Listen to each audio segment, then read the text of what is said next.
Alright, so we're going to look at some questions that have to do with simple and compound interest. Now, yeah, simple and compound interest. Simple interest, compound interest. So, simple interest, okay, there's a formula that we basically can use whenever we are given final amounts, principal amounts, and accumulated amounts or amounts after a few years. Okay, so look at this question, for instance. As Sam decide to invest 25,000 in a savings account. All right, and of course this is someone who wants to save for a period of 7 years.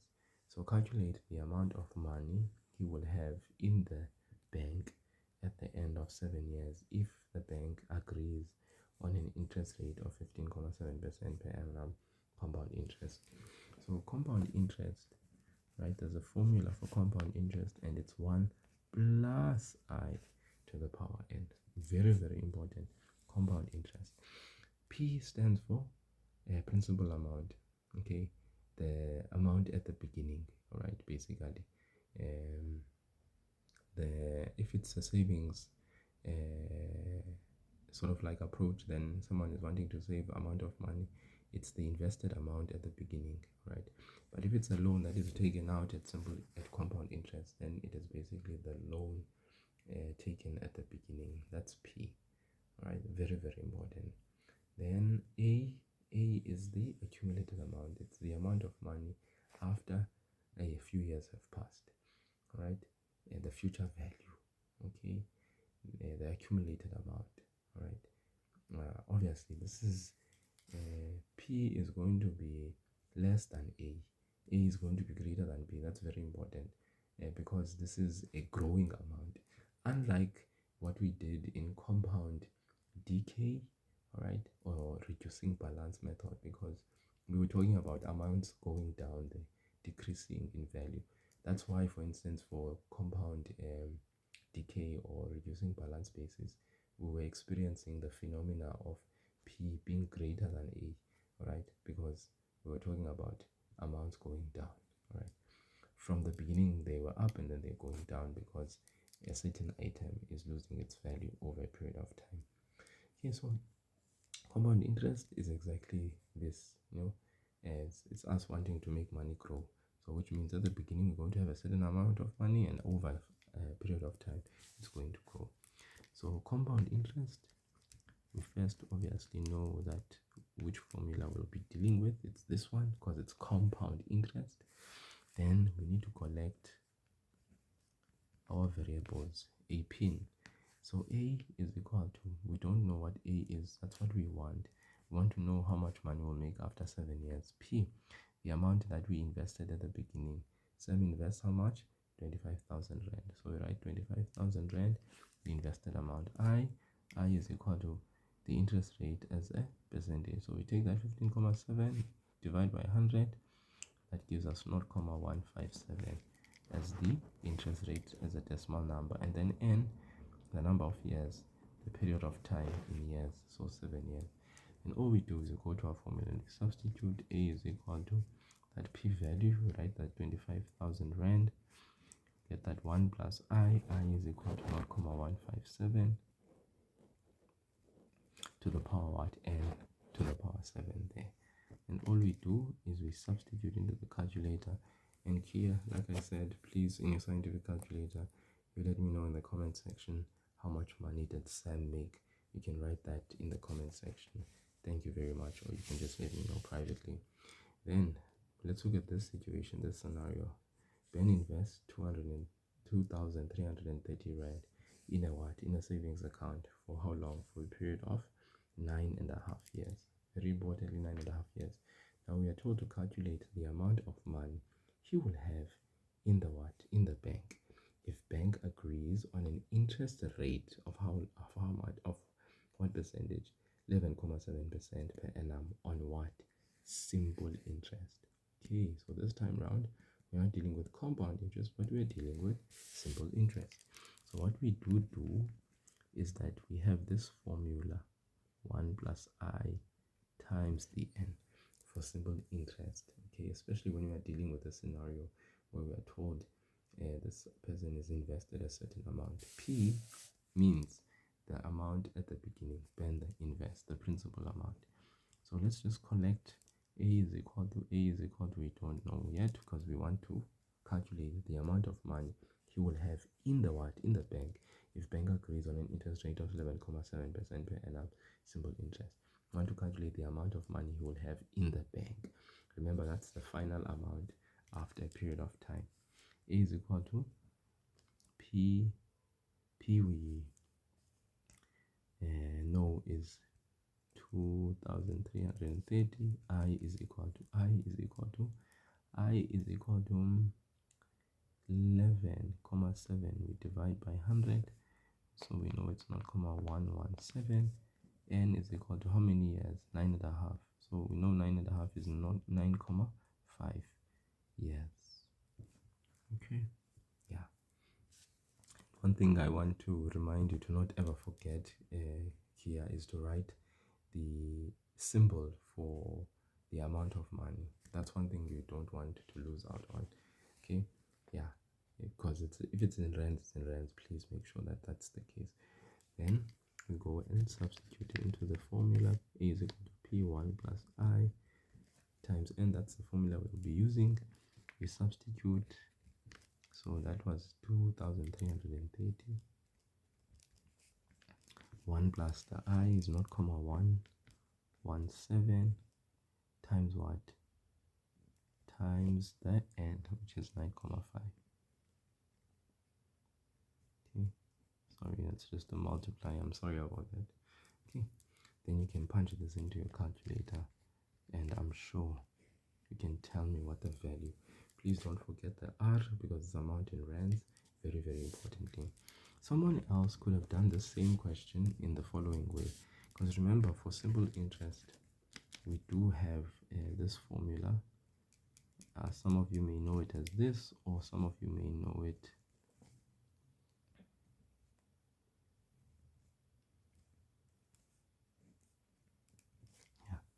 because remember, at the end of the day, I stands for the interest rate as a decimal. So here what they've done is they've basically said P times R times T over 100. This is the same formula. This is when you want to actually find out the simple interest that was paid or earned, yeah. So the same thing would be done. You take the 2,330, you times by the I. Remember, I means the interest rate, okay, but it's the interest rate as a decimal. So here they put R over 100 to just make life easy. Just put the 17 over the 100. Here we would have to first find out what the interest rate as a decimal is, which is 0.117. Then you times that by the number of years, which is 9.5.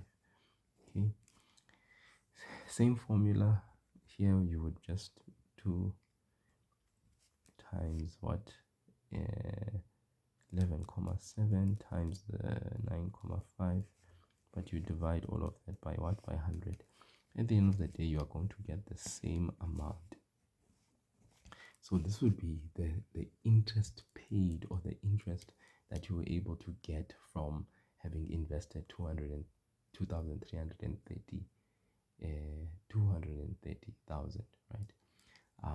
Then what you would then do is that after getting that, in order to find A, you would take the simple interest, you would add it to the P amount, and then that's how you would get how much is in the bank, right? Same thing, A is equal to, you take the simple interest, you add the principal. That's how you would get how much is in the bank.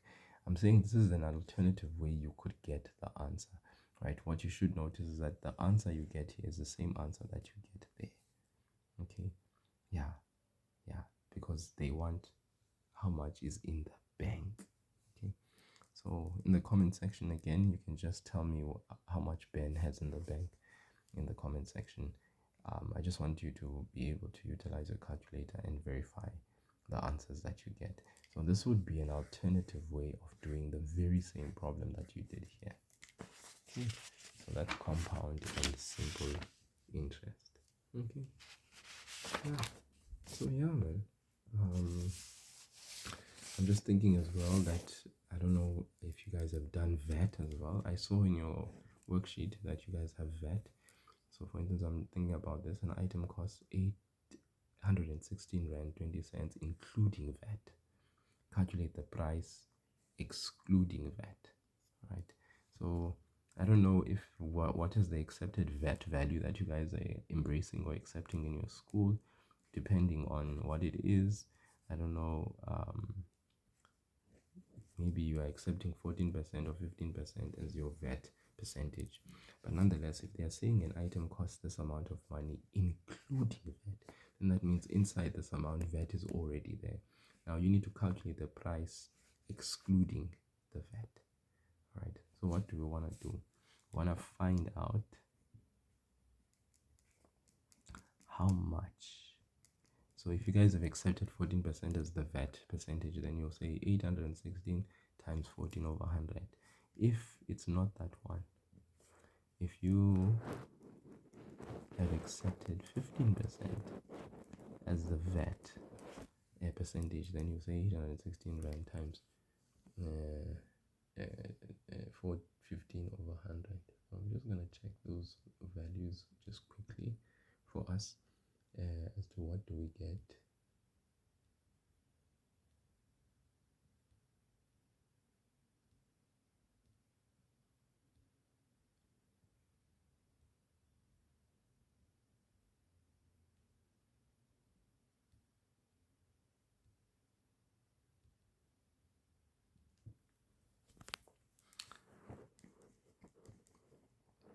So that would be 114 Rand. Okay, 268. Okay.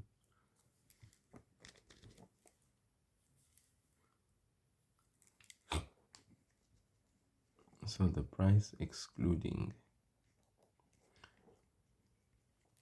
the VAT, because that's the VAT amount.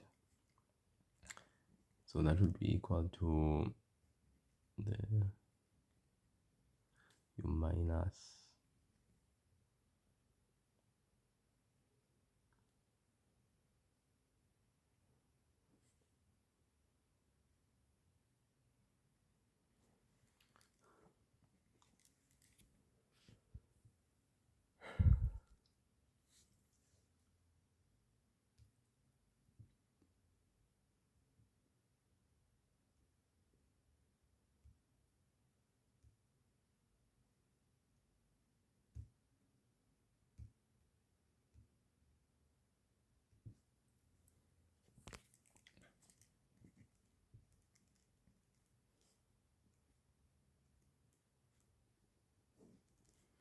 So that would be the price excluding the 14% VAT.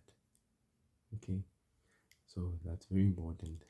That what you want to do is you want to use the percentage of VAT to basically calculate how much VAT are you actually paying. Okay, so the VAT paid is that amount that the the price is for the item when VAT is included.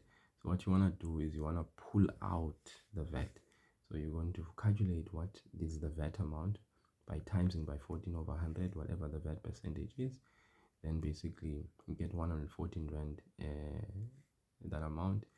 Then you subtract that 114 Rand from the 816 Rand 20 cents so that you can know how much the item costs when VAT has been excluded. To exclude something means to not have that thing there.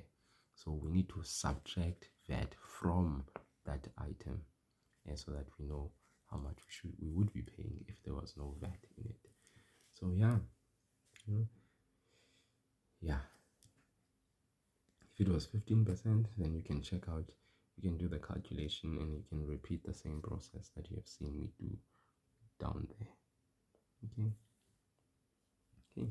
So guys, yeah, man, discounted amount, yeah, and all of those things. So hopefully here you know how to do these. You can go back to your worksheets and you can actually practice those worksheet problems that you have there. And yeah, all the best for the test, for financial maths at least.